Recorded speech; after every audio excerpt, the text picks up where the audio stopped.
जय हिंद दोस्तों। आज का वीडियो कक्षा 12वीं के उन विद्यार्थियों के लिए है जिनको हिंदी से डर लगता है या जिन्होंने अभी तक हिंदी में कुछ भी नहीं पढ़ा। वो मेरे दिए हुए इन प्रश्नों को पढ़कर कक्षा 12वीं का हिंदी का पेपर आसानी से हल कर सकते हैं और 80 में से 70 नंबर बहुत ही आसान तरीके से लेकर आ सकते हैं। तो अगर आप भी उन विद्यार्थियों में से एक हैं तो इस वीडियो को पूरा देखिए और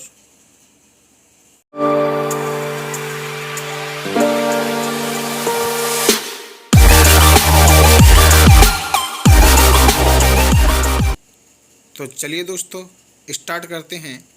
महत्वपूर्ण प्रश्न कक्षा 12वीं हिंदी। तो सबसे पहले हम लोग लेकर आए हैं 2 अंक वाले प्रश्न। इसका पहला प्रश्न है, ऊषा कविता में गांव की शोभा कैसी बताई गई है। अगला क्वेश्चन, बात को कील की तरह ठोकना क्या है और ऐसा क्यों किया जाता है। अगला तीसरा क्वेश्चन है, चिड़ियों के बच्चे मीणों से क्यों झांकते हैं।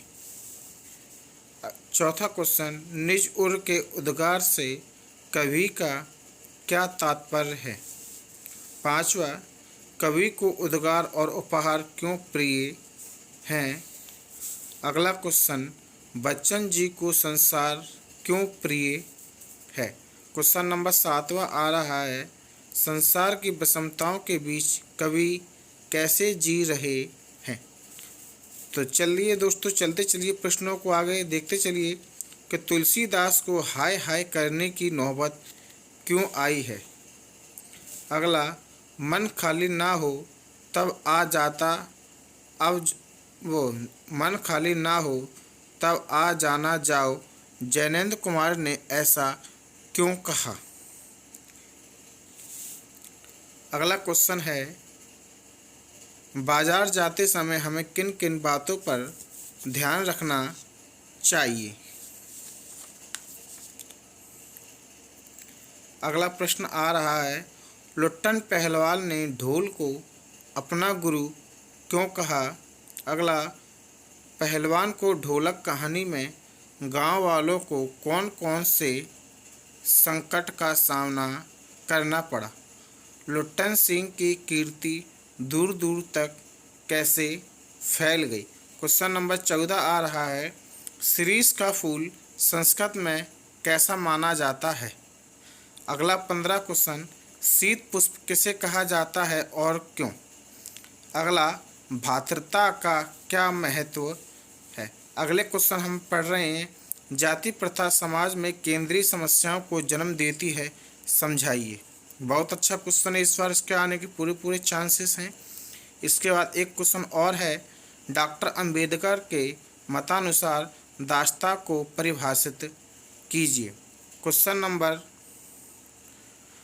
आगे चलिए दोस्तों, काव्य बोध इकाई 5 से हम लोग क्वेश्चन ले रहे हैं। मानवीकरण अलंकार की परिभाषा लिखिए। अगला 20वां क्वेश्चन आ रहा है, विरोधाभास अलंकार की विशेषताएं लिखिए। अगला क्वेश्चन 21, भ्रांतिमान अलंकार की परिभाषा एवं उदाहरण लिखिए। क्वेश्चन नंबर 22, दोहा छंद के लक्षण एवं उदाहरण लिखिए। क्वेश्चन 23 आ रहा है, मतगंध सवैया के लक्षण एवं उदाहरण लिखिए। क्वेश्चन नंबर 24 है, शब्द गुण या काव्य गुण की परिभाषा एवं प्रकार लिखिए। ये दोस्तों आपके लिए बहुत अच्छे प्रश्न आ रहे हैं, इनको ज़रूर पढ़िए, एग्जाम में इनके आने के बहुत ही ज़्यादा चांस हैं। अगला क्वेश्चन है, प्रसाद गुण संपन्न कविताओं की क्या विशेषता है। अगला 27, मुहावरों एवं लोकोक्तियों में क्या अंतर है। क्वेश्चन नंबर 28 है, उपसर्ग और प्रत्यय में क्या अंतर है। क्वेश्चन नंबर 29 आया है, तत्सम एवं तद्भव शब्दों में अंतर लिखिए और 30 निपात किसे कहते हैं। तो ध्यान रहे दोस्तों, इन क्वेश्चनों को छोड़ना नहीं है। जितना जल्दी हो सके आप इनको याद कर लीजिए, आपको काफ़ी सहायता मिलेगी। आगे क्वेश्चनों के लिए चलते हैं और अगला क्वेश्चन पढ़ते हैं। अगला क्वेश्चन है क्वेश्चन नंबर 31, तत्सम शब्द किसे कहते हैं। क्वेश्चन 32 आ रहा है, विशेषण की परिभाषा लिखिए। क्वेश्चन 33, क्रिया विशेषण किसे कहते हैं, समझाइए। क्वेश्चन 34 है, बोली किसे कहते हैं।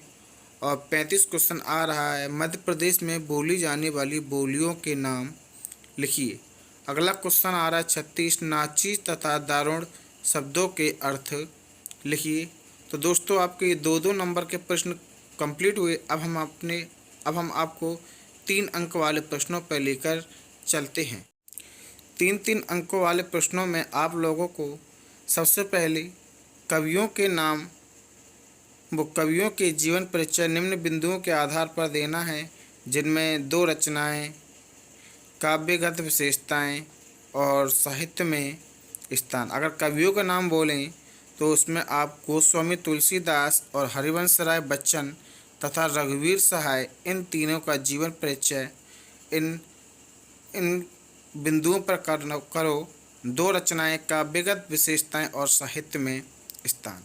अगर लेखकों का जीवन परिचय पूछता है तो लेखकों का जीवन परिचय भी आप 2 रचना, भाषा शैली और साहित्य में स्थान के आधार पर लिखना। अगला आता है 4 अंक वाले प्रश्न।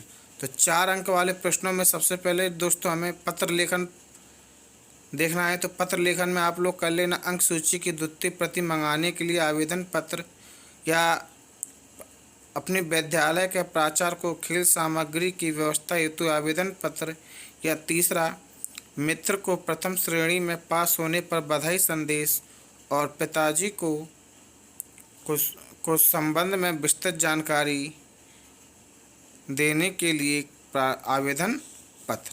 इसके साथ ही दोस्तों अगर निबंधों की बात करें तो प्रदूषण के दुष्प्रभाव, इंटरनेट एक वरदान,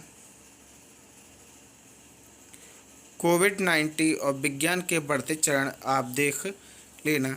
इसके साथ साथ दोस्तों मैं आपसे कहना चाहता हूँ, आप अपनी जो भी सीरीज़ से या जिस किसी किताब से आप पढ़ाई कर रहे हो उसकी ओटियाँ ज़रूर देख के जाइए, क्योंकि ये ओटियाँ ही आपको पास कराने का एक सही विकल्प है। बाकी का हम लोग ये प्रयास कर रहे हैं।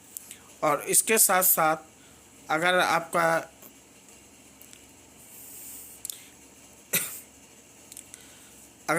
आपको गद्यांश पद्यांश नहीं आते हैं तो उसके लिए आप मेरी ये ट्रिक को यूज़ करें, आपसे वादा करता हूँ आप उसमें सफल होंगे। इसके लिए सबसे पहले आता है हमारा संदर्भ। तो संदर्भ में आप पाठ का नाम, किताब का नाम और कवि या लेखक का नाम याद करें।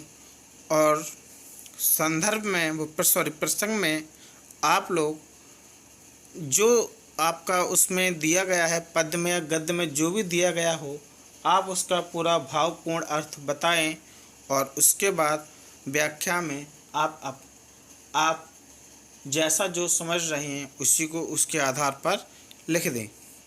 उम्मीद करता हूँ आपको ये वीडियो पसंद आएगा और इस वीडियो को जहाँ तक हो ज़्यादा से ज़्यादा वायरल कीजिए, फैलाइए, जिससे कि एक ज़रूरतमंद व्यक्ति के लिए एक वीडियो पहुँच सके और आपका एक छोटा सा प्रयास 12वीं वालों का 1 साल बर्बाद होने से बचा सकता है। धन्यवाद।